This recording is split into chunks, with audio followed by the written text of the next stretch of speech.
Hey, this is Sky. Welcome to my YouTube channel. You know, we see progress through repetition.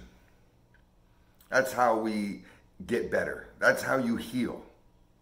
Through that slow daily grind. It can be hard. I mean, it's gonna be hard. For some people, trying to make themselves stronger, whether it be physically or mentally, could be the hardest thing you ever tried to do in your life. Being weak, remaining that weakling that we used to be, or that we are, depending on where you're at in your growth. I can say for where I used to be. I mean, it's so comfortable. It's like lying in bed when you're forced to wake up early in the morning. You know that feeling? You may have gone to bed and the bed may have felt lumpy. But after a night's sleep, you wake up, and that alarm goes off at 5 a.m. That's way too early. It's still dark out, and the birds aren't even chirping yet. The squirrels are still asleep. It's still nighttime, basically, and you have to get up for whatever reason to go do your job or whatever you do, and you hate waking up early. You know that feeling? I mean, we all do. And your pillow just feels so nice and warm. Your covers feel great. The bed feels like the greatest place in the world, and you have to leave it. You have to get up out of it. Maybe your old lady's there, and she's nice and warm, and the whole environment is just perfect. And you're forced to get up out into the cold, hard world. You'd rather just stay there. That sensation, that kind of comfort, is how we can settle into our weaknesses. We can wrap our weakness around us like a security blanket, because it's all you know. It's hard to imagine what it would be like to be stronger when you're just a weak motherfucker. You have to be able to have the endurance, to have it in you, that fight, that struggle to stay alive every day, and to make that choice every day. This is why, to me, when you're fighting from a position of desperation, you know what I mean? Where it's all or nothing. You're at that crossroads of your life. You better start getting your shit together, and you better start doing something now, or you could be going off into a realm that is hard to turn back from. I mean, I've been there. And when you're there and you have motivators, I don't want to be the person I used to be. I don't want to be unhealthy like I used to be. I just got over this illness, and I want to stay on the path of mending and healing and getting stronger. I don't want my behavior to send me backwards. I mean, I've been in these positions, and sometimes it's easier to motivate ourselves when there's a big bad wolf at our door than when there's something minor. I know a guy right now who, he's been through a lot in his life.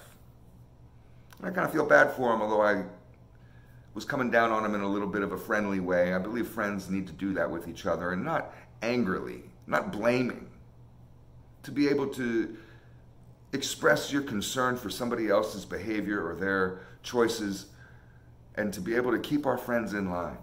Am I my brother's keeper? You're goddamn right you are. You're supposed to be loyal to your friendships, to your friends, and loyalty has to do with when we, on the outside, recognize somebody's behavior that they may not recognize. We have to be able to be like, hey, bro, let me talk to you for a minute. So that's what I was doing with this guy. He stopped coming to the gym. That's where I see him mostly. So I called him and asked him, what's up, just hadn't seen you in a couple of weeks. See you there every day, and then all of a sudden got a little drop off. You should go out of town. What's going on with you? And he's like, nah, I just been feeling bad. And I was like, so what's your response to feeling bad? And he's like, well, I'm just kind of laying low. You have to be able to stay consistent with your struggle, consistent with your persistence. You have to persistently struggle towards getting stronger. You can't take time off the gym. Going to the gym isn't just about having big muscles so you can look good on the beach. That's a byproduct. You don't do it for other people. You're doing it for yourself. You're doing it to learn lessons. You're doing it to make yourself strong physically, but it's also an incredibly good lesson in how we become strong. This is why I love the gym, because it teaches me lessons. I learned that the only way that I'm ever going to get stronger physically, to go from point A to point B, to actually transform my body, the only way that's going to happen, so I can be happy with myself and have body confidence, the only way I'll get there is through the daily grind, repetition. We grow through repetition. You can't just go twice a week. I don't even believe you can go 3 times a week. You have to go every goddamn day. It becomes a lifestyle.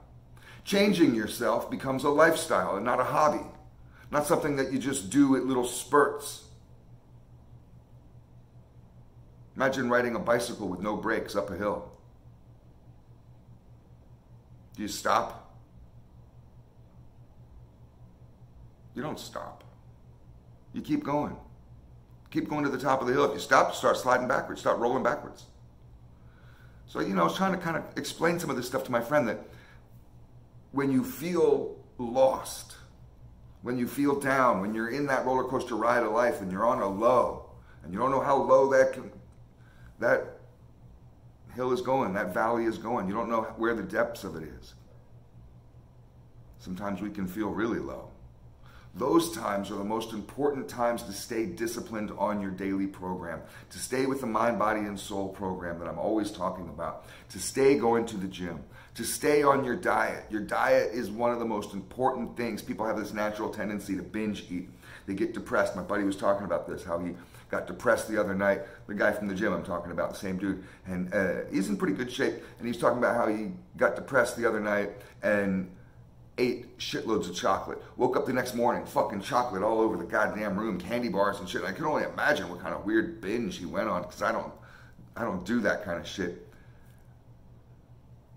And it's just like, man, I mean, that's not the way to respond to depression, towards sadness, towards loneliness, towards anger, towards frustration, towards shame, towards negativity. It's not the right way to bash ourselves, to eat a bunch of sugar and junk food, to go out and go to McDonald's, or eating bags of Five Guys French fries, which I love, by the way. Those are so delicious. But you gotta stay rigid on your diet, especially during the low times. The reason why you stay on top of this stuff, exercise, diet, is because these types of things have been proven to lighten your mood, to give you the ability to have the nutrients within you so you can operate your machine at the most optimum level. Why deny this machine? We're an organic machine. Why deny your machine necessary aspects of its proper maintenance when it needs it the most? You're running on empty and you're on a long journey and you don't know, where the road's going. You want to have a full tank.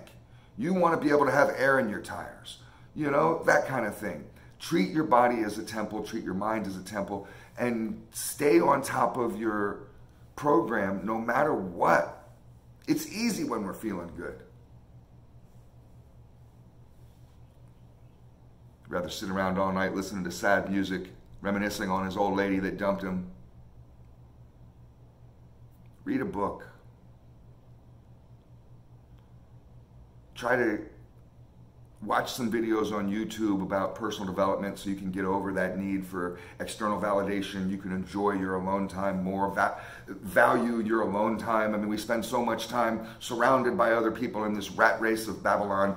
Be alone and value that alone time. And when those thoughts come up, especially the ones that are weak, that make you feel sorry, make you feel sad, make you feel, like crying, like dying, you can counteract those with positive messages, with your own motivation. That's where motivation comes from, is that fight within us. One more day. I'm not going to quit today. I'll think about tomorrow. If I need to take tomorrow off, maybe I'll think about that. But today I'm going to stay on it. That's why I think that sometimes it's best when you're just in that fight mode for your life. I know what that's like, to be in survival mode. I've lived in that mode so long, and I don't think there's anything wrong with having that outlook upon life, like a hungry fighter. like a hungry boxer, like Rocky in the beginning of the movies. Not when he became complacent and lazy, but when he's in the beginning, he's a hungry warrior. Because what has he got to go to? And that's the kind of the way I feel like with my mindset. If I take days off, if I take a week off, a month off of my program, of eating well, take a month off of the gym, I'm just not feeling like it. Take a month off from reading, I'm just not feeling like it. I don't really have the time. Making these excuses. If I take time off like that, I start to slide backwards. I start to very quickly become a feral, wild animal.